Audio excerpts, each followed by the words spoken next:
Bismillahirrahmanirrahim. Alhamdulillahirabbil alamin wassalatu wassalam ala asyrafil anbiya'i wal mursalin wa ala alihi wa sahbihi ajma'in. Subhanaka la ilma lana illa ma 'allamtana innaka antal alimul hakim. Rabbi shrah li sadri wa yassir li amri wahlul 'uqdatam min lisani yafqahu qawli. Amma ba'd. Alhamdulillah ala nikmatil Islam, alhamdulillah ala nikmatil iman wa kafa biha min ni'mah.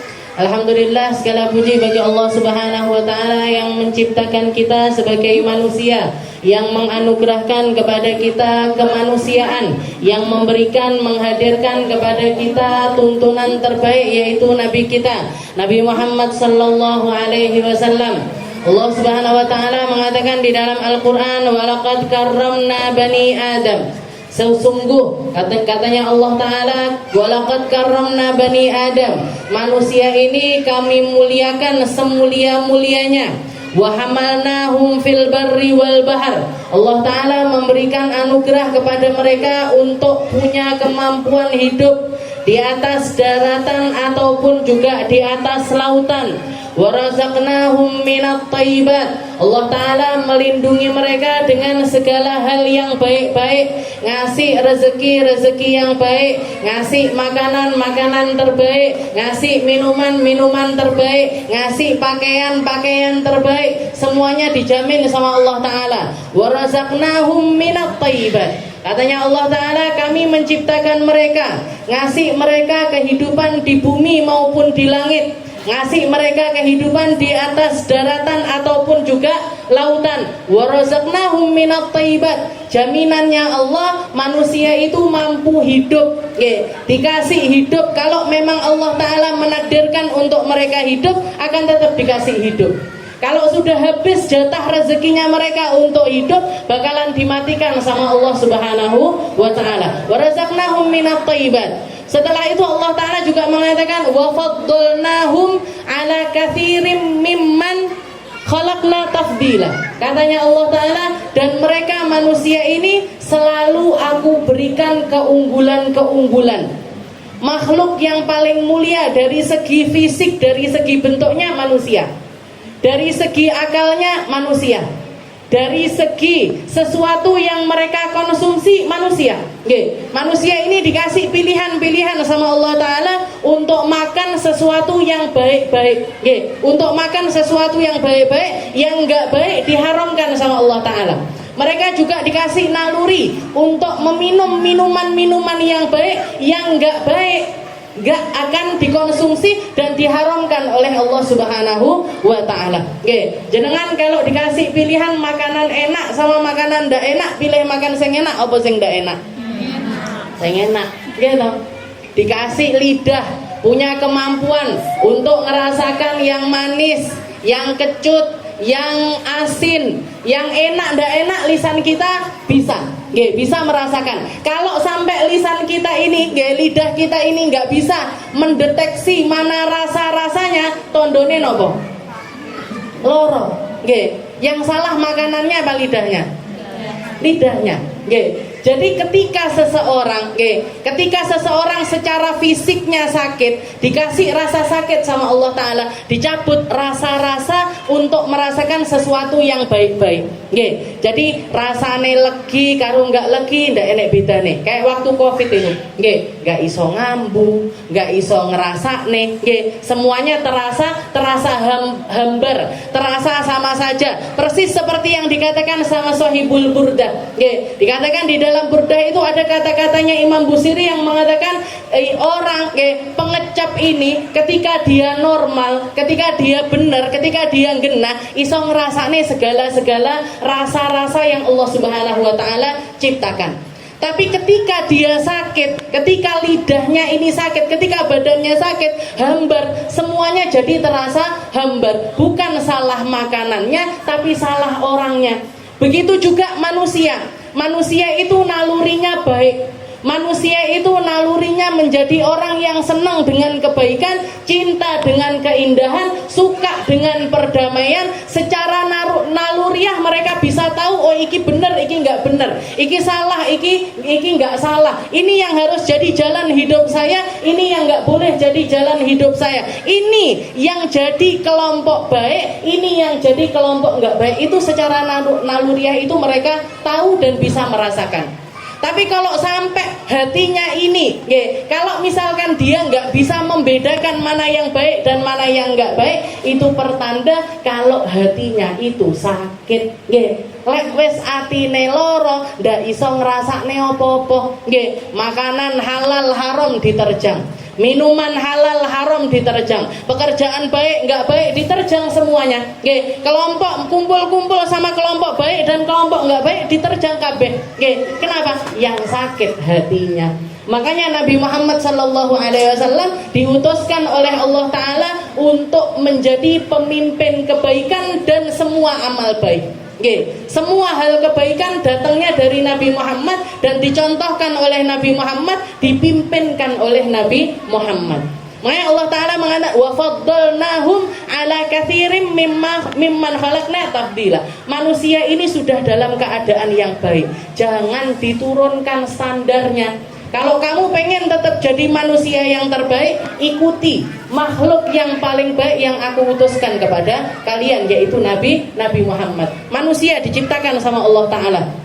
Setelah itu Allah Ta'ala juga menciptakan jenis lain yang namanya malaikat. Malaikat ini sempurna, gak makan, gak butuh makan, gak butuh minum, gak butuh tidur, ya kan? Gak butuh makan, gak butuh minum, gak butuh tidur. Dan lagi mereka adalah makhluk yang secara naluriah dibikin sama Allah Ta'ala. Mereka taat, tidak akan mungkin maksiat. Makanya protesnya malaikat ketika Allah Ta'ala nyiptakan manusia, ya Allah, ngapain kok masih nyiptakan makhluk lain yang namanya manusia? Dan manusia ini kita tahu, ketika satu makhluk dikasih sama Allah Ta'ala hawa nafsu, wes mesti akeh sing kalah sama hawa nafsunya. Pasti banyak di antara mereka yang akan tersesat. Kalau sudah tersesat, mereka akan membuat kerusakan. Mereka akan saling menumpahkan darah. Mereka akan saling benci satu sama lain. Ngapain ya Allah bikin satu makhluk yang mereka kerjakan ini banyak salahnya, padahal kami ini para malaikat yusabbihunaka wa yuqaddisunak. Kata malaikat, kami kan selalu memuji engkau, kami selalu melakukan ketaatan, gak mungkin bermaksiat. Itu yang mereka katakan, itu yang mereka klaim. Kok diciptakan lagi manusia yang bikin kerusakan ini ya Allah?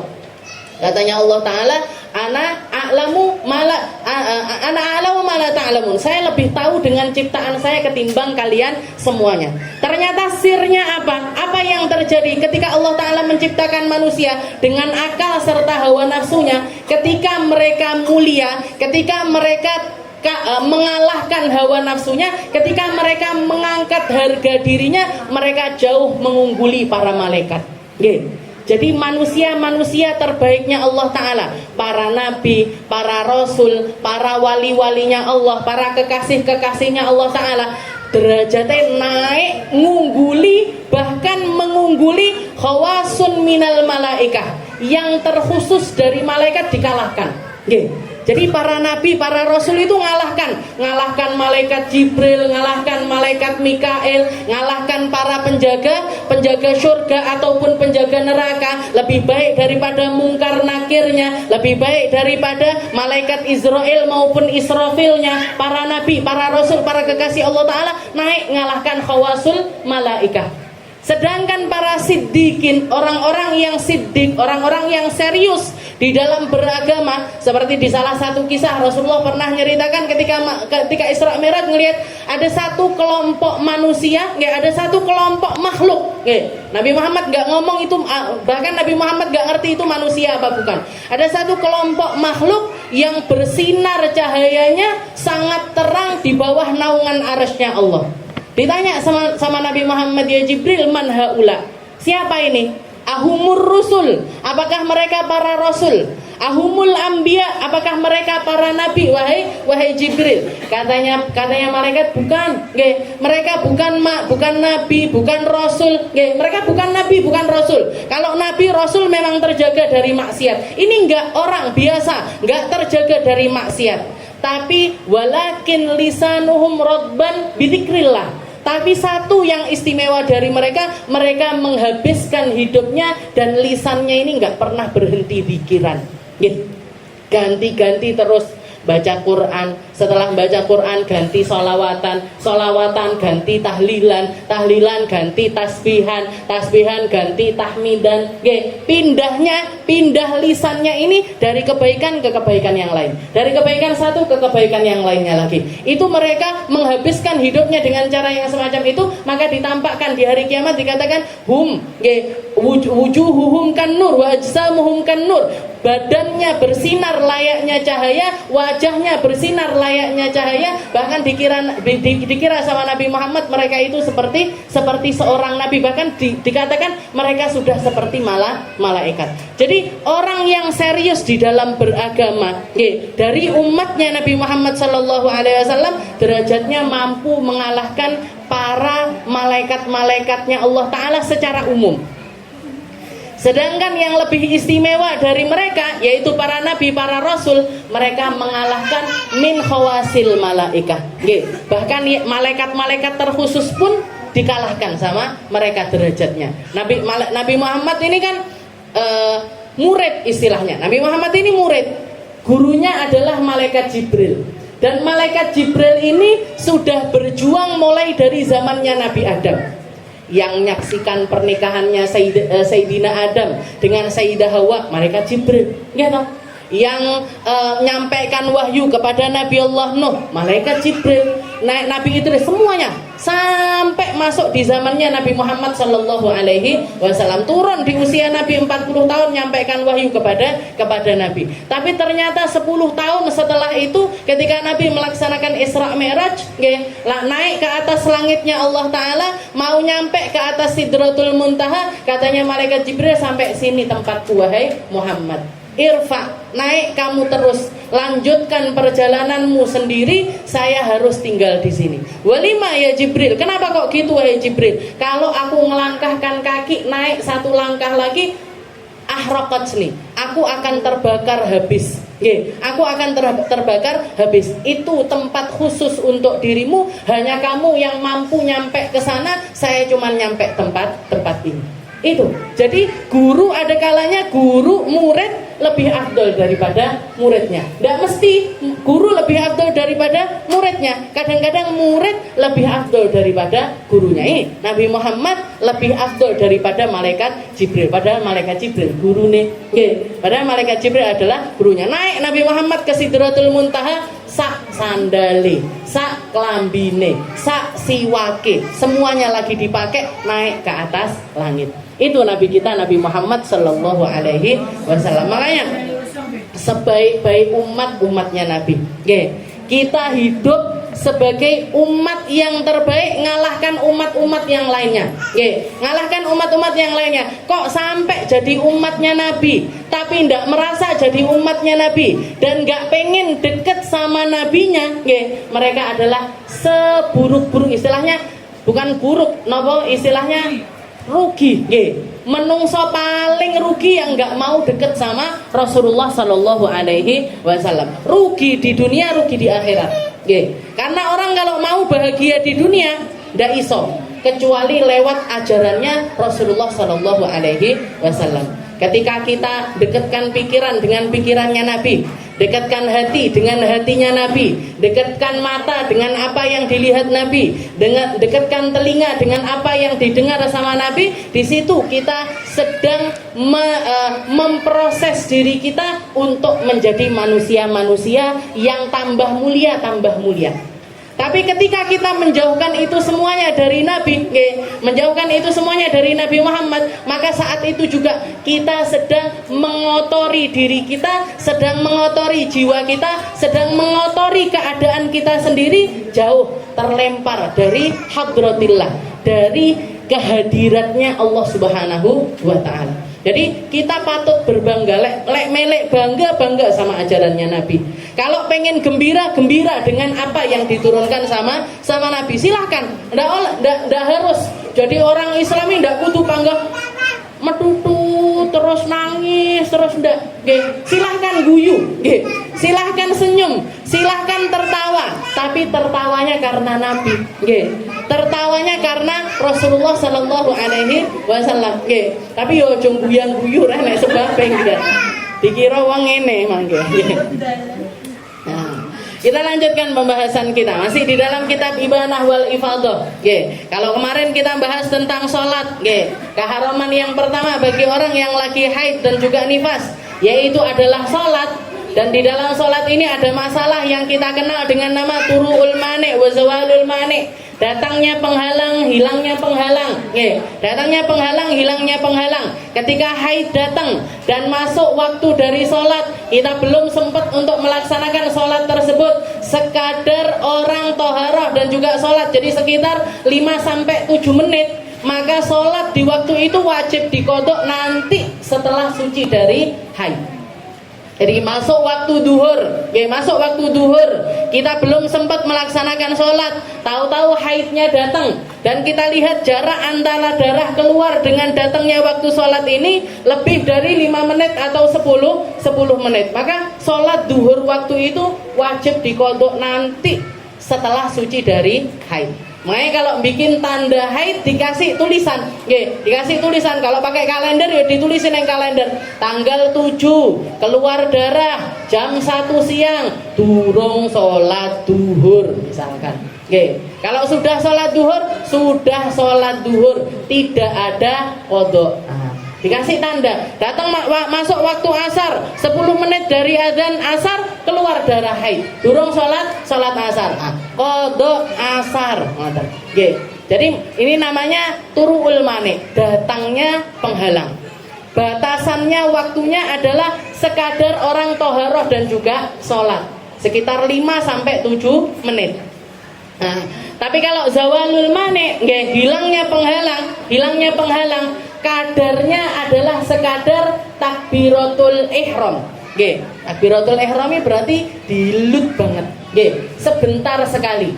Jadi kalau misalkan kita berhenti darahnya, dan masih ada sisa waktu dari waktu sholat tersebut, sekadar orang takbiratul ihram, maka wajib untuk melaksanakan sholat waktu itu serta sholat yang bisa dijamak dengannya.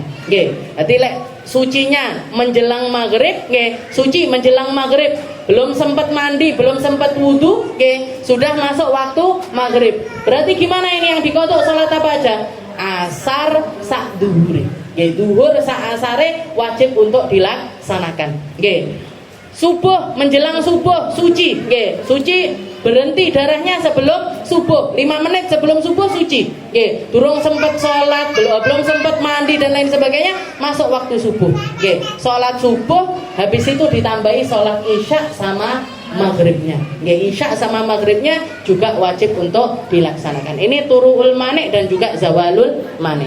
Sekarang yang kedua, hal kedua yang juga diharamkan, yuhramu alal haid wan nufasa at-tawaf bil Ka'bah. Katakan para ulama mengatakan keharaman kedua bagi orang yang haid adalah melaksanakan yang namanya tawaf. Tawaf mengelilingi Ka'bah. Duduk tawaf mengelilingi pasar. Duduk tawaf mengelilingi sekolahan. Liyane Ka'bah silahkan. Jangan arep munyer-munyer neng alon-alon silahkan. Arep munyer-munyer neng di silahkan. Sing ndak oleh teng pundi? Teng Ka'bah. Ka'bah neng alon-alon silahkan. Jadi tawaf ini apa sih? Tawaf ini apa? Tawaf ini adalah ritual ibadah. Ritual ibadah ketika kita masuk ke dalam Masjidil Haram, ketika kita masuk ke dalam Masjidil Haram, melaksanakan ibadah yang namanya keliling-keliling arah Ka'bah, keliling mengelilingi Ka'bah 7 kali. Jadi tawaf, definisinya tawaf itu keliling mengitari Ka'bah dengan menjadikan Ka'bah selalu ada di sebelah kiri kita. Jadi tidak oleh malik, tidak oleh. Jadi harus satu rute. Dengan menjadikan Ka'bahnya selalu ada di arah kiri kita, hitungannya dimulai dari rukun yang namanya rukun Hajar Aswad, dan diakhiri juga di rukun Hajar Aswad. Jadi Ka'bah itu kan kotak 4, niki bunder tapi contohnya, nggih. Jadi kotak 4 sisi, nggih. Ada rukun Syami, ada rukun Iraqi, ada rukun Yamani, nggih. Ada rukun, nggih, ada rukun itu pojok, nggih. Jadi ada 4 pojok. Pojok 1 yang ngarah ke Syam, pojok 2 ngarah ke Irak, pojok 1 lagi ngarah ke Yaman dan lain sebagainya, nggih. Ada 1 pojok yang di situ tempatnya Hajar Aswad. Jadi Ka'bah itu mulai hitungannya ketika kita nyampe di rukun Hajar Aswad, keliling 1 kali sampai ke Hajar Aswad lagi, dihitung 1 hitungan. Munyer lagi sampai ke Hajar Aswad lagi, dihitung 2 hitungan. Nggih. Terus sampai 7 kali. Nggih. Lek lali piye? Nggih. Lek hitungannya lupa gimana? Sama kayak kalau kita sholat. Nggih. Iki rakaat loro apa telu? Loro. Ambil yang pasti. Munyer nggih ngoten. Iki 5 apa 6? 5. Iki 4 apa 5? 4. Nggih. Ambil yang paling pasti. Nah, jadi keliling 7 kali, nggih, dimulai dari Hajar Aswad dan diakhiri di Hajar Aswad. Itu yang namanya tawaf, nggih. Rasulullah sallallahu alaihi wasallam mengatakan at-tawaf bimanzilatis shalah illa annallaha qad ahalla fihi nutuk. Tawaf itu kedudukannya sama persis kayak sholat. Jadi tawaf itu kedudukannya sama persis kayak sholat. Kita sholat wajib nutup aurat, tawaf wajib nutup aurat. Kita sholat wajib suci dari hadas kecil, dari hadas besar, tawaf juga sama seperti itu. Kita sholat wajib bersih semua yang kita pakai, kaos kaki, celananya, bajunya, jilbabnya harus suci dari segala macam najis. Maka ketika tawaf pun juga harus dipastikan itu semuanya harus bersih dari kita. Suci tempatnya, suci pakaiannya, suci badannya. Nah ini syarat-syaratnya sholat sama persis dengan syarat-syaratnya tawaf. Illa bedanya cuma 1. Illa annallaha qad ahalla fihin nutuk. Bedanya kalau sholat ndak oleh ngomong, lek tawaf oleh ngomong. Kita sholat omong-omongan batal apa mboten? Batal. Piye? Sesuk arepe gawe sarapan opo? Tengah-tengah sholat nggak boleh. Rasulullah SAW pernah negur ada seorang sahabat barusan masuk Islam. Dia barusan masuk Islam, sholat di belakangnya Nabi Muhammad SAW. Dua orang. Jadi orang Badui, 2 lagi sholat di belakangnya Nabi. Siji ketika tengah-tengah sholat, yang satu wahing, bersih, aksin. Sebelah, alhamdulillah. Si belah neng jawab, ya alhamdulillah. Ya dikumullah yusli balakum. Dikatakan katanya sahabat itu, katanya sahabat yang baru masuk Islam ini, semua orang yang ada di masjid itu langsung menteleng kabeh. Ngono kabeh. Kayak kita kalau ada orang aneh gitu kan dipentelengi iki piye. Ditambah lagi dia ngomong, 5 tanduruna ilayya. Ngapain kok delok-delok ya aku kabeh. Begitu selesai sholat ditanya sama Nabi, sapa mang sing ngomong-ngomong gimana? Katanya dia dengan bangganya, ana ya Rasul.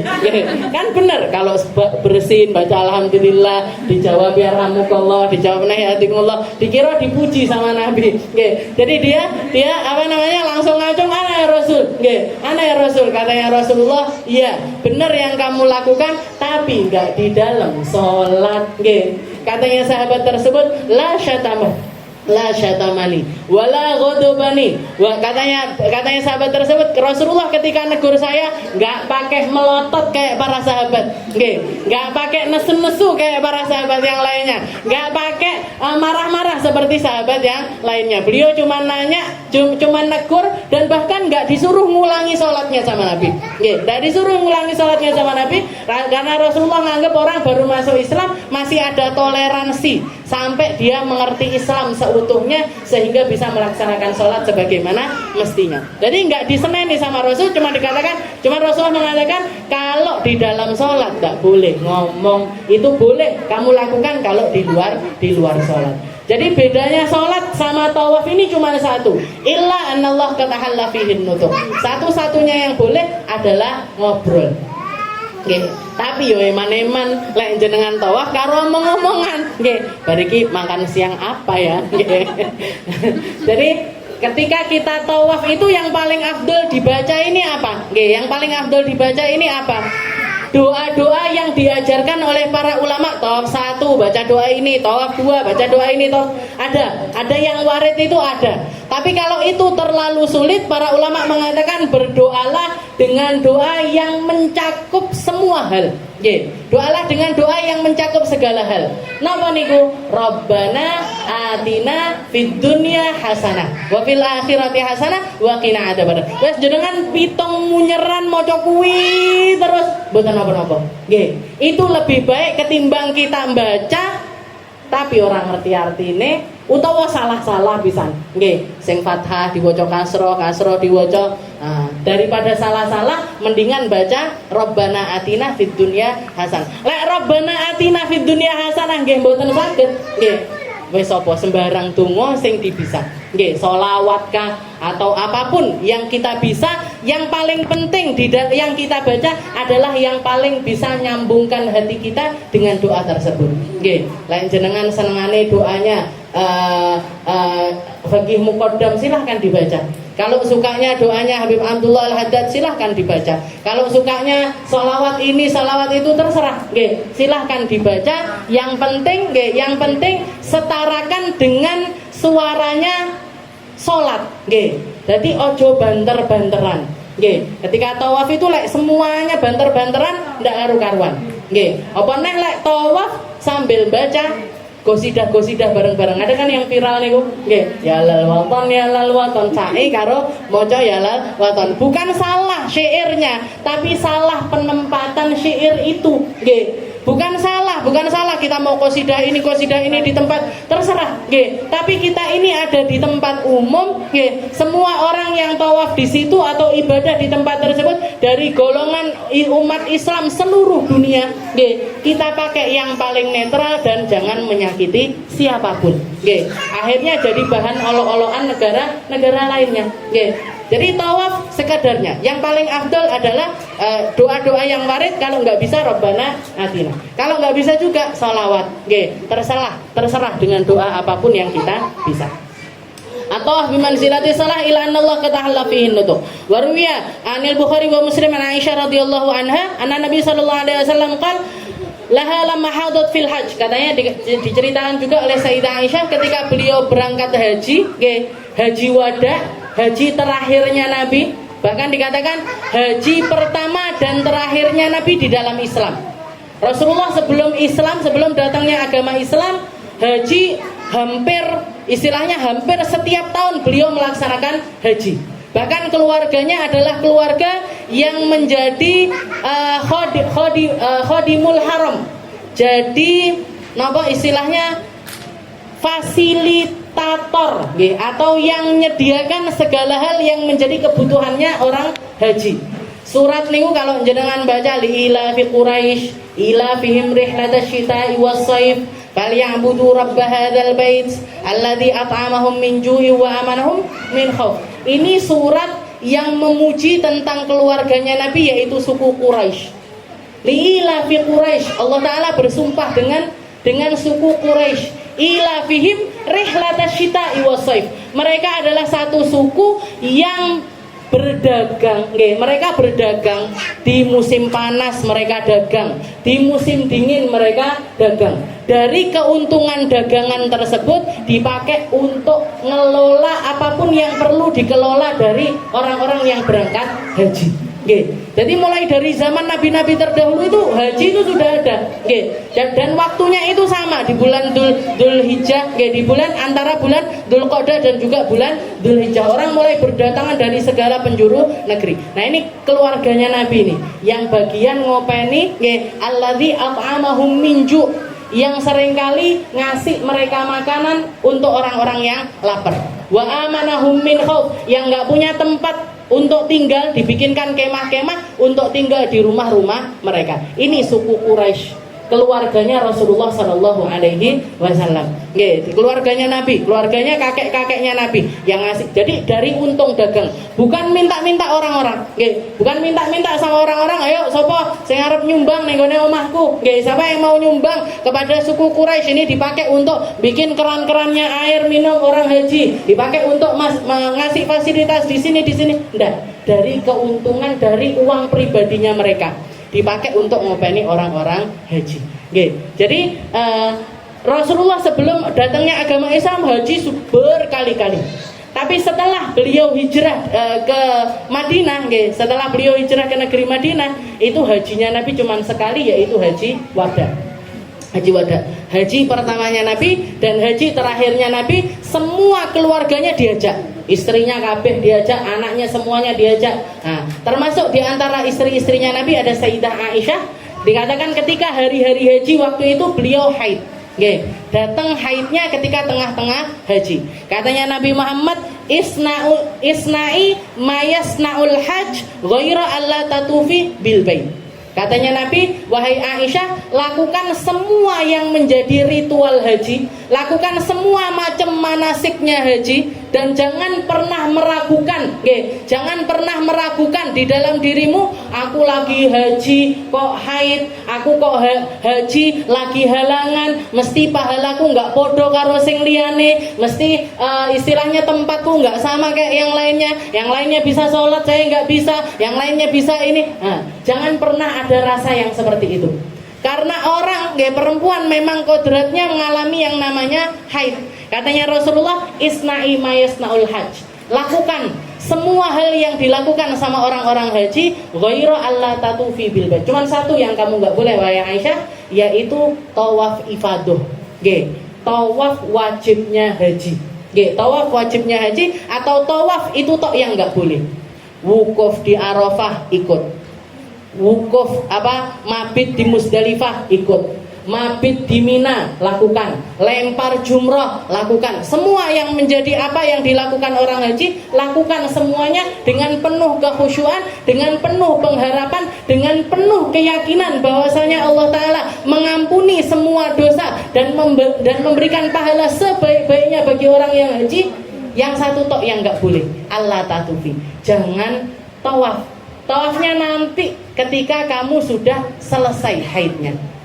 Jadi begitu, dikatakan begitu beliau, orang-orang sudah tawaf ifadah, Sayyidah Aisyah masih ihram, masih dalam keadaan ihram, belum selesai sepenuhnya ihramnya. Karena orang ketika haji itu kan tahallulnya kan 2 kali. Ada tahallul ula, ada tahallul kedua. Jadi ada tahallul 1, ada tahallul 2. Tahallul 1 ketika melaksanakan salah satu dari 2 rukunnya haji, pilihannya setelah jumrah Aqabah atau tawaf ifadah.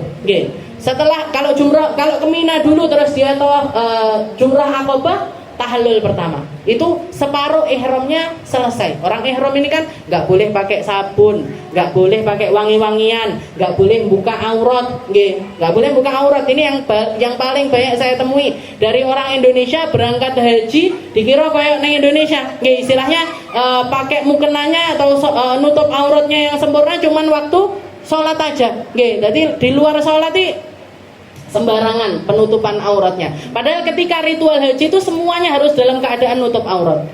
Keluar satu rambutnya kena dam. Jadi kena denda, ada dendanya.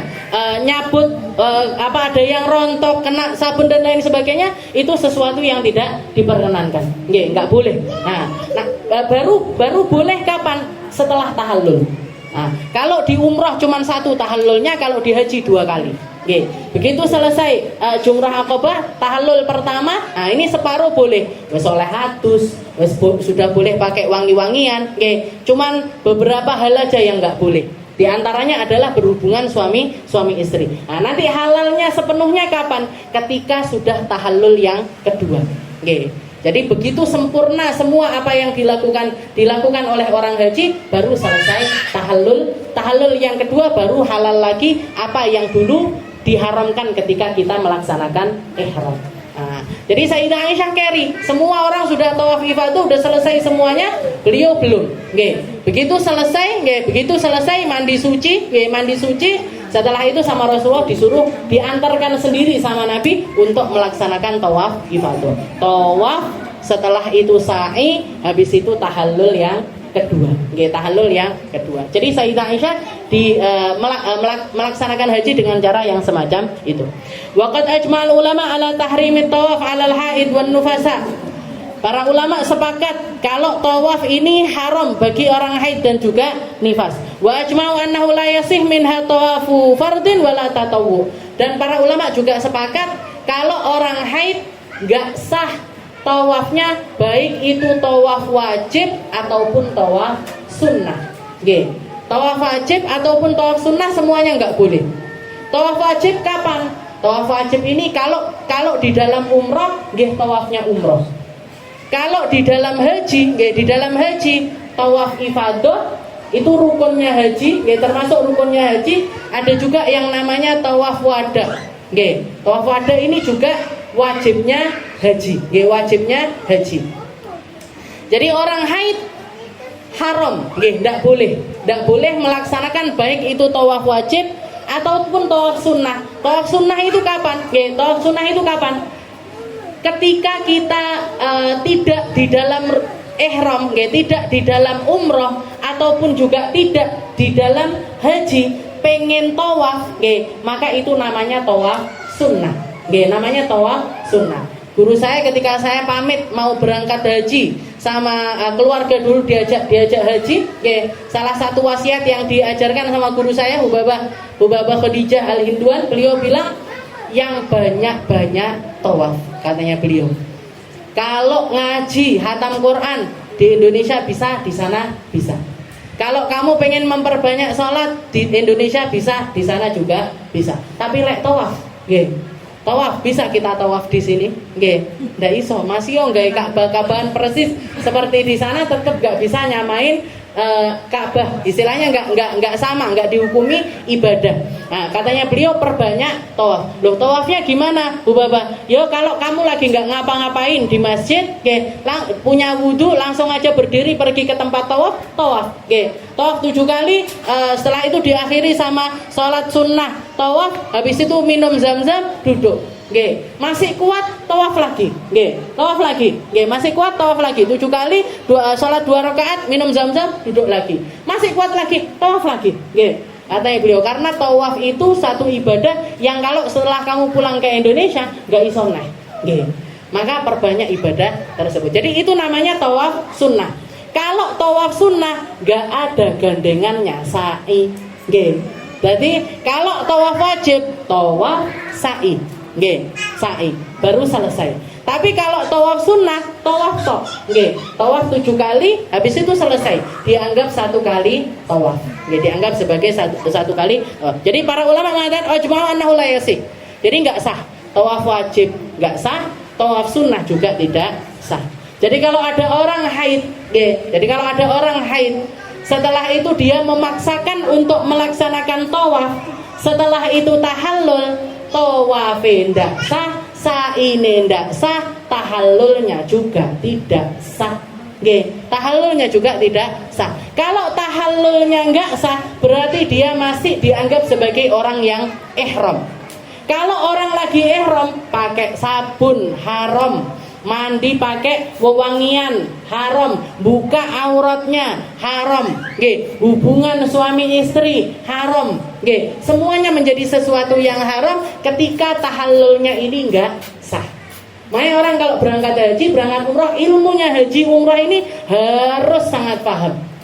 Sebelum ilmunya haji umrah, harus belajar ilmunya toharoh. Niki kan masuk toharoh, ilmunya wudhu, ilmunya haid, nifas, ilmunya, karena banyak sekali orang yang menganggap istilahnya metu getih ketika di sana, wis pokoknya mumpung neng gone kene yo panggah kudu suci. Akhirnya setiap kali mau sholat, pengen sholat, mandi suci, habis itu sholat, mandi suci, habis itu umroh, mandi suci, setelah itu bukannya dapat pahala malah ndak karu-karuan ibadahnya. Nggih. Jadi ketika kita berangkat haji, setelah itu kok keluar darah, ya sudah. Nggih, ya sudah. Kalau memang waktunya orang-orang tawaf, kita nggak boleh tawaf.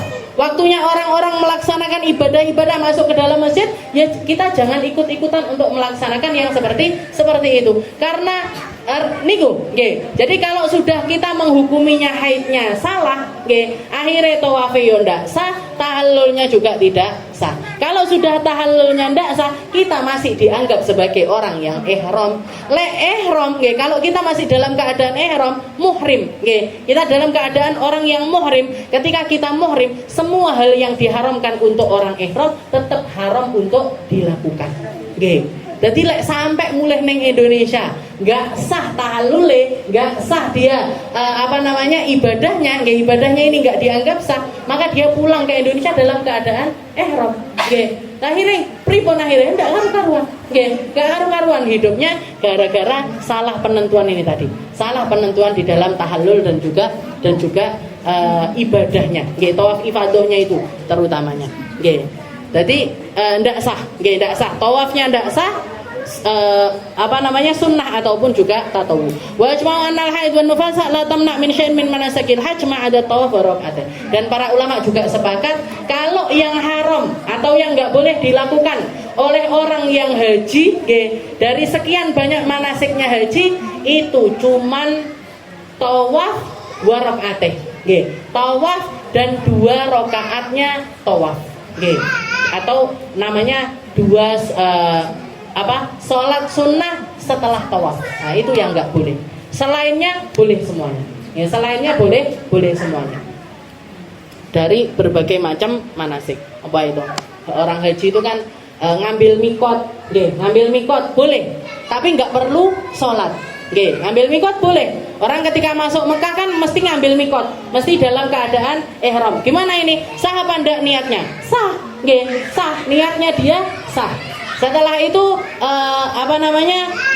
kalau yang haji nggih niku wau, nggih. Wukuf di Arafahnya boleh, mabit di Musdalifah boleh, mabit di Mina boleh, lempar jumroh boleh, semuanya boleh dan semuanya sah. Yang enggak sah cuman tawaf saja.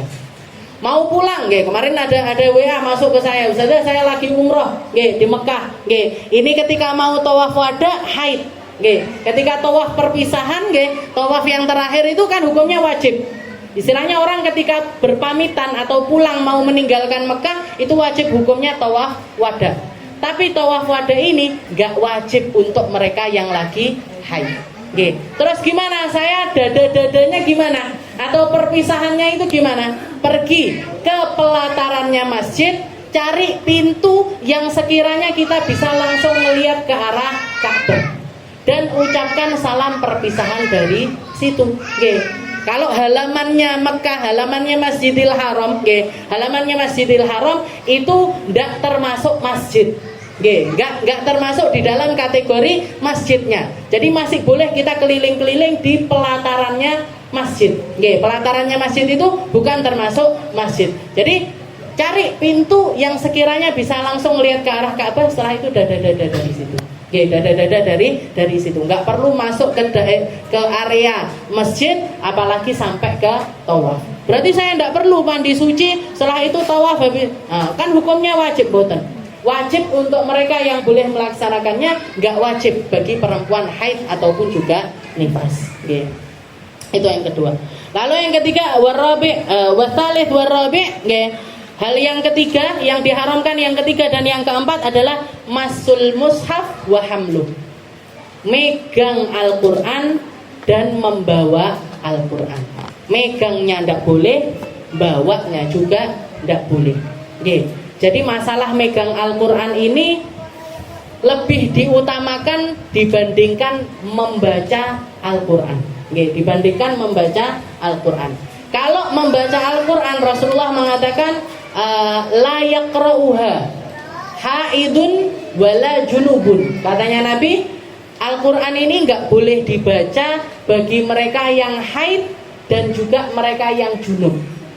Jadi orang kalau lagi haid, orang lagi junub nggak boleh baca Al-Quran.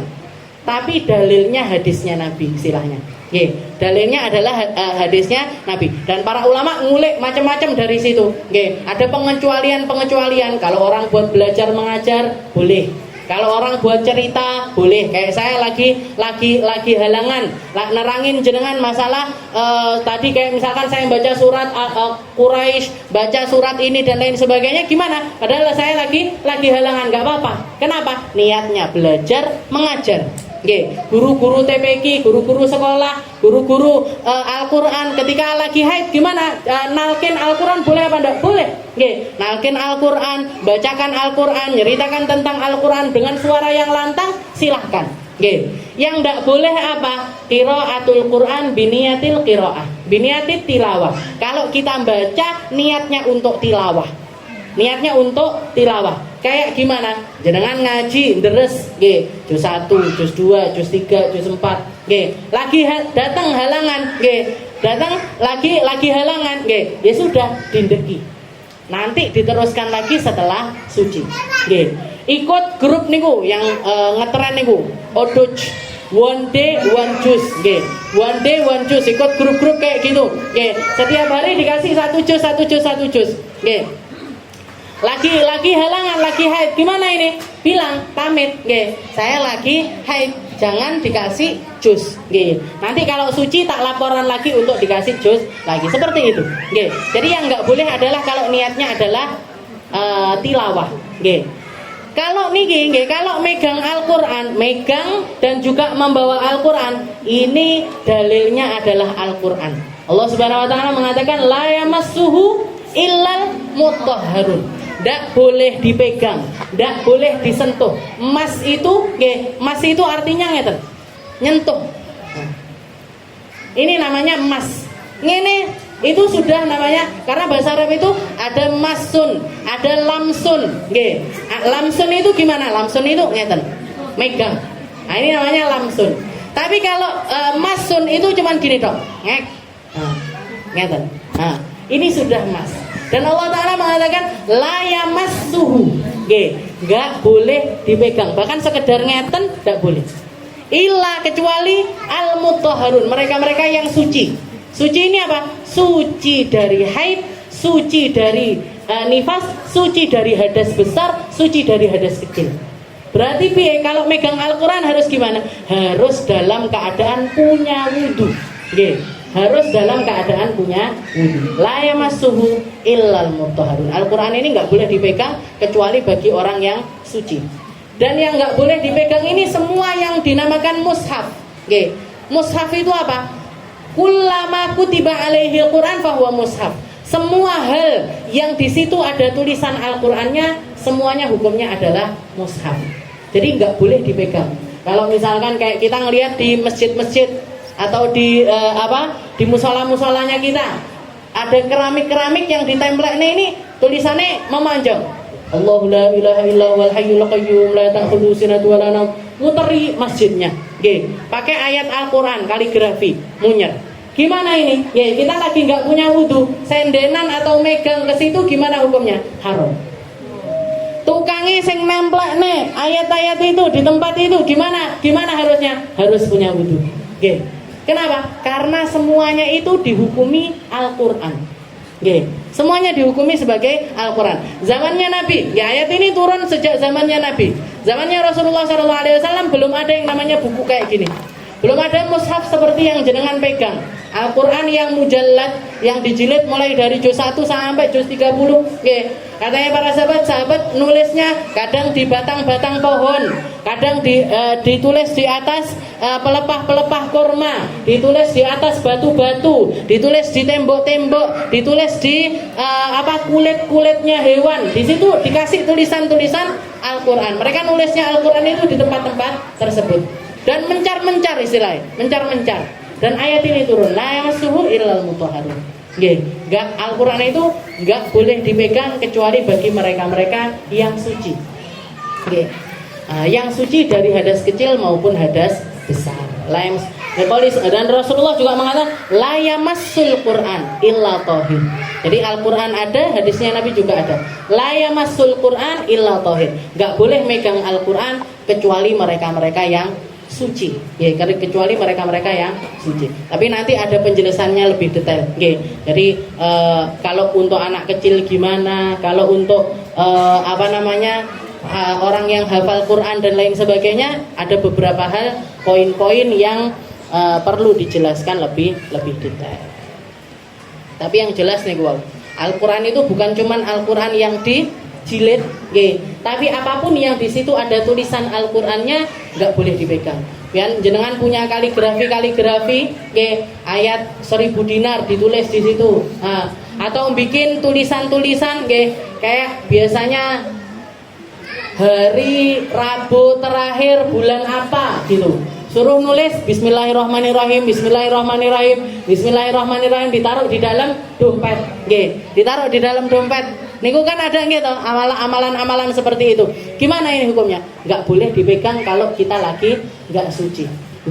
Kalau kita lagi nggak punya wudu, nggak boleh megang secara langsung kayak gini. Megang secara langsung kayak gini nggak boleh. Wallahu a'lam bishawab. Insyaallah kita lanjutkan di pertemuan selanjutnya. Kita jelaskan lebih detail tentang megang dan juga membawa. Jadi megang ada hukumnya sendiri, membawa juga ada hukumnya